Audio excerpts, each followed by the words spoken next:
I'm going to go ahead and introduce our speakers and panelists today. So I'm actually quite honored to be introducing these individuals, all of which come from Holland Bloorview Rehabilitation Hospital here in Toronto. So these individuals care for many of our families here in Toronto, including my own. So thank you so much for joining us today. We have Dr. Laura McAdam. Dr. McAdam is our neuromuscular specialist, and she leads the large multidisciplinary team at Holland Bloorview. She's also a clinical trialist, so she has been involved in a number of clinical trials for Duchenne, and we're very lucky to have her with us today and throughout the weekend. We also have joining her, we have Charisse McDonald, who is our occupational therapist. And we also have Zina Dia, who is our youth facilitator. So again, thank you so much for joining us, and really excited about this session. I hope that it'll be a really good interactive session as well. Without further ado, I will pass it over to you, Dr. McAdam. Excellent. Thank you so much, Nicola, for that wonderful welcome. I am going to share some slides. So just let me get this up. Excellent. So you should be able to see my slides. Are you able to see my slides? Because when I look on my screen, it doesn't look like you can. Yes, we can see them. Okay. Perfect. All right. So I'm going to be talking about pediatric to adult care transition. And really what I've tried to do during this talk is provide a lot of different hints, as well as different tools that you can use as a young adult, as an adolescent, and as a family when you're planning this transition into the adult healthcare system. So first, what is transition from a healthcare standpoint? And it's defined as this purposeful, planned movement of adolescence. And the definition of adolescence is from 10 until 19 years of age with chronic medical conditions, from a child center to an adult-oriented healthcare system. And the goal is really to have uninterrupted, coordinated, developmentally appropriate, and psychologically sound healthcare. And if some of you were present for my presentation yesterday, it's really determined by both the process and the outcome when we're looking at success with transition. So why is it so hard? And I just really want to put this up front because I definitely hear it on a regular basis in clinic about this transition being a very challenging transition. And so I think it's important to acknowledge it and make sure we're paying attention to the emotional component of this transition. And these are just some of the items as to why it's so hard, but it's the ending of these long-lasting relationships. So many of the people that you have met at the beginning of from the beginning with the diagnosis, and you've known them for many years. So it could be 10 years, could be 15 years. So you really have these long-standing relationships with different healthcare professionals.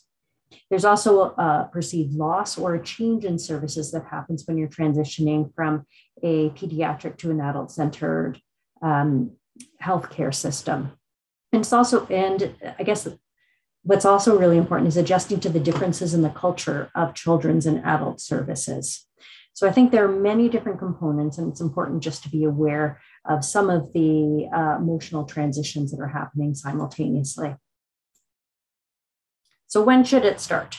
So when you look at the literature, it talks about the adolescent, so 10 to 18 to 19-year-old, gradually taking increased responsibility for engaging with healthcare providers, contributing to their management plan. At the end of the day, what this really means is it should start really early. And I have a few tools that can be used when you're thinking about how do we take on this big monumental transition of healthcare. Now, before I show you some of the tools, I'm going to take a little step back, and I'm not sure if people are aware of the 6 F words for child disability. And when you're looking at this, it's divided into 6 different areas. So one is function, and this really refers to what people do. So I may do things differently, but I can do them. And so it's really important to acknowledge that and to ensure that the adolescent is functioning in a way that they want to be functioning. Two, family. And we just had a wonderful talk from Penny, and she really was talking about the importance of supporting each other and having family. And family is not a definition. A family can be a very broad definition. So it's whoever is in your circle. Fitness. Now, this is really about being involved in different recreational activities. So it's not necessarily fitness when we're looking at being on a treadmill. It's really about being healthy, having healthy relationships, and doing different activities that are personally meaningful for you. Friends. Penny talked a lot about this as well. So ensuring you're fostering different friendships and having fun. And all of these skills that you develop through these different activities are helping you plan for your future and develop the skills that are important for your future.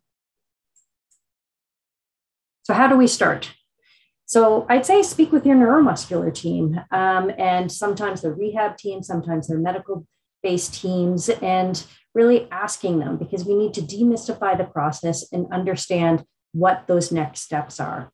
And for the families that are part of part of my clinic, you'll notice around 14 years of age, so I usually start in grade 9, I start a transition section in all of my notes to really demystify the process, identify who the potential people are. And this is a plan that evolves over at least 4 years. And so, yes, people may change, but I try, that people as in healthcare providers may change, but I try and lay it out so then it feels as if we are generating this plan, because that may also trigger different questions that you have or worries that you have. And it's better to start addressing those early.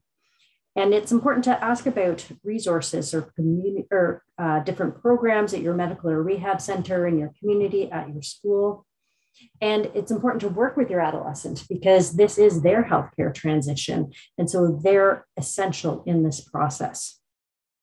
I have many people ask me, how can I do this? And I don't know, there is a resource through Holland Bloorview, and it's called Humanistic and Solution-Focused Workshops. And so these are workshops that the different healthcare providers at Holland Bloorview have participated in, but they have just generated workshops for parents. So if you're wondering, how can I coach my adolescent in setting goals that are meaningful for them and working towards their goals, these workshops are available for people across the entire country. You can sign up for them, and they're run by parents, or they're co-led by parents, and they're really developing skills to help coach your adolescent in whatever is meaningful for them. And the goal of this is really that your adolescent is building a series of skills, and you're building on success. And this is something for all teenagers. It does not happen overnight. And so if you don't know where to start, this may be one area that will give you ideas of how you can coach your team through this transition process. Now, this is where I'm going to start with some of the other resources. So you'll see that I've taken this from BC Children's Hospital, and they have a program, the On Track program. And these are some of the questions that they have. So they have questionnaires for both adolescents as well as for parents. And it's really talking about, or the purpose of this questionnaire is to see where you're at in your transition, in your transition process. So some of the earlier questions that I know Penny had talked about, engaging the youth and asking them some questions, are, I know the names of my medications. I know what each of my medications are for. I know the side effect of the medications I take. And so these are really early questions. So 14, 13, I have some 10-year-olds where they're asking me these questions, and we're slowly building their knowledge about their medical condition, as well as why they're taking certain medications. And really, as you're building on success, you'll see through this questionnaire, they have further questions. So I can describe my health condition. And this is really important when you're transitioning to adult healthcare providers, because many people do not know what Duchenne muscular dystrophy is. So we need to make sure that the adolescent has a good idea of what their healthcare condition is. And so they'll know what questions they need to be asking or what things they need to be discussing with their adult healthcare providers. So in my notes, you will see a list. I have it set up with adult healthcare providers, and I talk about common issues seen in Duchenne and then other transition resources. And so I cannot emphasize enough the importance of primary care. And depending on where you live throughout the country, it may be a family physician, it may be a nurse practitioner. At the end of the day, it's really, you want to make sure that you have a good relationship with your primary care provider so that they know about you, they know about Duchenne. And I always want to ensure that they've had several years, because in pediatrics, we love to write notes. We love to write really long notes with all sorts of things in it. And these can be used as educational tools for the primary care doctor because they may have no one else with Duchenne in their practice. So we want to make sure you're developing that relationship early with primary care. And then you'll see many of the same physicians that you see in pediatrics, you'll be seeing in adults as well. So either a neurologist or physical medicine specialist, a cardiologist, a respirologist, an endocrinologist. So that's a person that will be following from a bone health standpoint in puberty, and adult therapists. I'm going to leave adult therapists for a little bit later in the when Charisse is presenting. So for the parents out there that like detail, this is an amazing resource. So it's a transition toolkit for Duchenne muscular dystrophy. I have the link here and I can include it in the chat after for people who are interested. I'll also add it in the chat on Whova. And this is very, very comprehensive. It's many pages. It's rather overwhelming when you first look at it, but it's broken down into some amazing sections. So the first is a questionnaire about transitions in many different areas from a very holistic standpoint. And because today we're focusing really on the medical transition, they have a sample medical summary, which is really good when you're looking at how to get all of the information organized when you're moving to adult healthcare providers. So they have the sections for all the physicians, they have areas for the most recent tests, and this can be an excellent strategy when you're moving from pediatric to adults. And it also has baseline vital signs, has a lot of information in there. So this is something that you can generate over the last couple of years between transitioning between pediatrics to adult healthcare providers. Now, for people who like technology, if you haven't heard of my transition app, I consider downloading it. This is from CanChild, which is in Hamilton, and they have, you can download it, and within it, what's nice is they have a transitions questionnaire. And so if you as a young adult or adolescent, you answer the transition questions, you have a general score, and you can actually track your score over time. And then it asks you to set goals in certain areas where your scores may be lower. And then it gives you practical hints and practical suggestions of how you can advance to that next level where you're taking, where you're building more knowledge within those different areas. So that is very helpful. That's the transition queue that they're talking about. And I've talked a little bit about the tips, and they also have a calendar in there, which is really nice because you can put in endocrinology and you can put the date or the time when you have that appointment.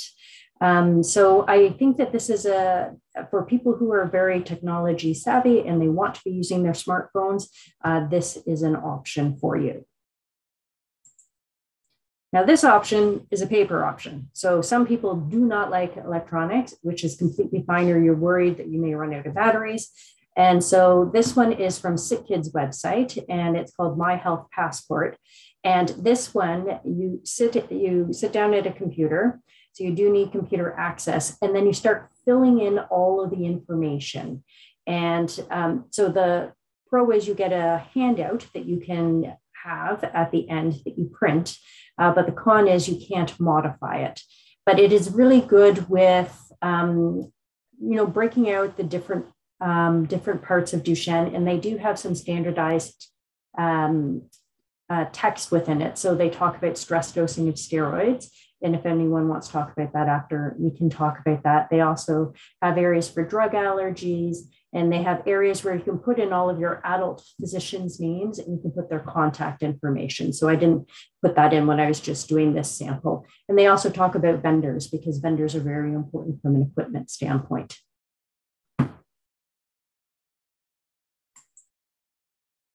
Okay, so this is another resource. This one's from CHIO, and it talks about a 3-sentence summary. And this is fantastic when you are trying to figure out how to speak to your healthcare provider when you're going in with a really specific question. And so they give you, on this link, they give you just some different prompts. So sentence 1 is your age and a brief medical history. Sentence 2 is your treatment plan, so what you're currently doing. And then sentence 3 is your question, because it's intimidating for all of us when we go to physicians. And this gives us a strategy of how to frame our question to our physicians when we're seeing physicians. And within that app that I showed you before from McMaster, that app also has the 3-sentence summary in it. So when if you're going to endocrinology, what you can do is you can actually put your 3-sentence summary in there. So when you're seeing them, you have a prompt. So you'll know exactly why you're there and what you need when you're finished with seeing them. I'm almost done. This one is an American resource, but I also think it's very good. And so some families will want to have something to work on when they sit down together. And this one starts at age 13, and there's this evolution of questions. So you fill it out once a year, and it starts at 13 and it goes until age 18 and has different questions in different categories. So you work together with your child that has Duchenne, and some of the bigger categories are understanding your neuromuscular disease, understanding your health from a cardiac and a breathing standpoint, knowing where you are from an education standpoint, and establishing independence. And so the questions change as you get a little bit older, but they're in these broader categories. And so it can be very helpful. And it also is helpful because you can take notes and you can bring them into your health appointments. So to help fill in some of the blanks and to help fill in some of the gaps from a knowledge standpoint. So in general, you can never start too soon. So it can definitely start way before 13 years of age. There are many tools that exist. And thank you very much, Nicola. I saw you were adding, or Rochelle, you were adding in many of the different resources. So I think that's fantastic. I think it's very important to engage your adolescent in the process. And I know Penny was talking about that as well, about in clinic and having them ask questions at the different clinic visits and ask questions of your teams. We're all here to help. So I'm going to stop sharing my screen and I'm going to hand it over to Charisse. And she's going to talk a little bit from a therapy standpoint. Hi, I'm Charisse. I'm an occupational therapist at Holland Bloorview, and my goal is to give you some kind of quick hits and practical suggestions when we're starting to think about transitioning equipment from pediatric to adult care. So I'm also going to try to share my screen. I don't know if I'll be as quick, but let's see if I can do this.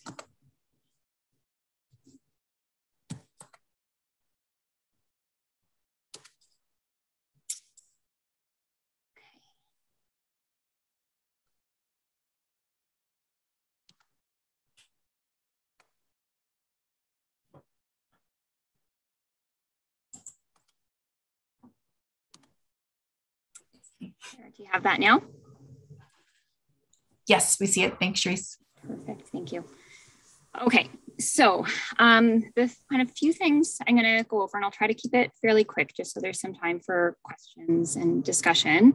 But I want to go over kind of just things to consider when we're thinking of equipment and transitioning equipment to adult services. Questions that you can ask your pediatric provider to help prepare for the transition. And then as well, just considerations when you're selecting equipment, which could be relevant in pediatrics, but then also certainly in adult services as well. So the theme of the day, start early. As you're transitioning into high school or your child transitioning into high school, we really want to start thinking about what equipment you're going to need over the next 3 to 5 years. Part of this is to optimize use of funding. So there are differences in funding in pediatrics and adults. And so we want to take advantage of funding resources that you have in the pediatric system, and then also space out use of funding so you can decrease costs to your family and maximize funding resources that are available. And we also just want to make sure that you kind of have what you need when you need it instead of scrambling to get things, because we know that takes time.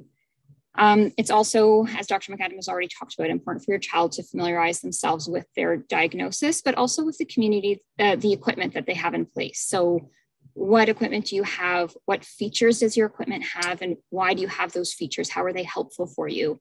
As you're working with new providers, you may have to advocate for certain features that you know are helpful for you. So if you have some language and knowledge around that already, that can be helpful. It's also really important to know what you have in place. So where is your equipment from?